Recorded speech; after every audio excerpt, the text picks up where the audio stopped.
Morning, everybody. Happy Wednesday, halfway through the week. Thanks for tuning in to Garage Devotionals, which is obviously becoming Car Devotionals. If you don't mind, if you're enjoying the videos, like, share, subscribe, all that kind of jazz. If you're not enjoying the videos, do that anyway, because, I asked you to, and I'd appreciate it. So today we're going to talk about control. So many of us spend so much of our energy and our time worrying about stuff. We worry about our jobs, we worry about our kids, we worry about our moms and dads, we worry about all kinds of stuff. And often, I would say more often than not, we worry about things that are not in our control. We worry about those things that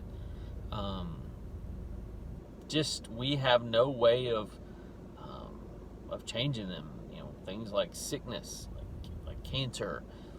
I mean, I can't stop cancer, obviously. If I could, I would. Or, the economic downturn of our country. No real control over that. Have no control over the economic upturn of our country. Our politics. Obviously, I have a vote, and I will vote for a presidential candidate.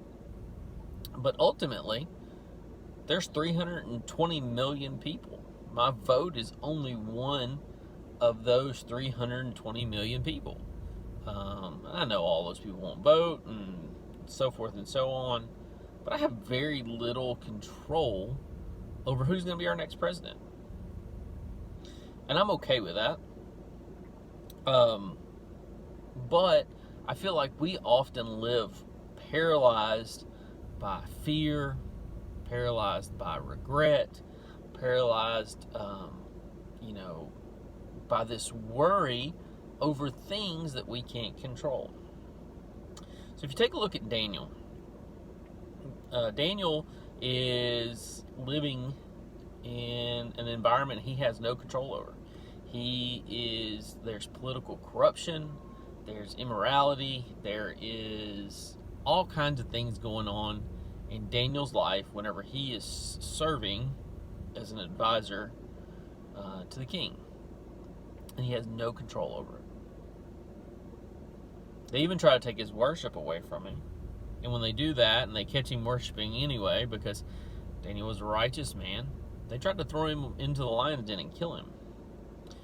That didn't work, obviously. But Daniel had so little control over the things that are going on in his life. But you don't see a lot of worry in the book of Daniel.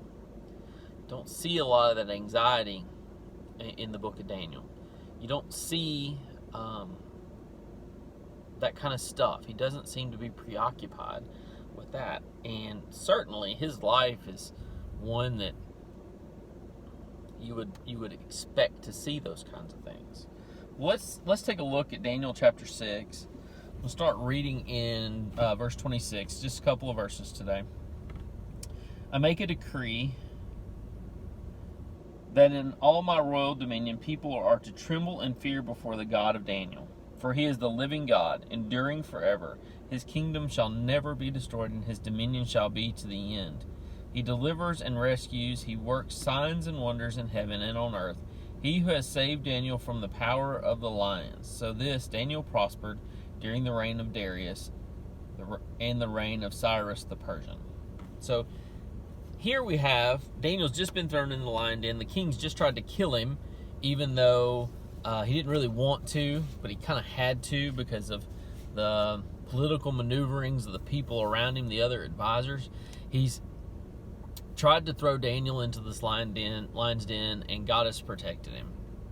Now, Daniel had no control over that.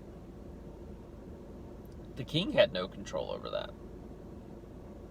And yet they see in the end that control belongs to God.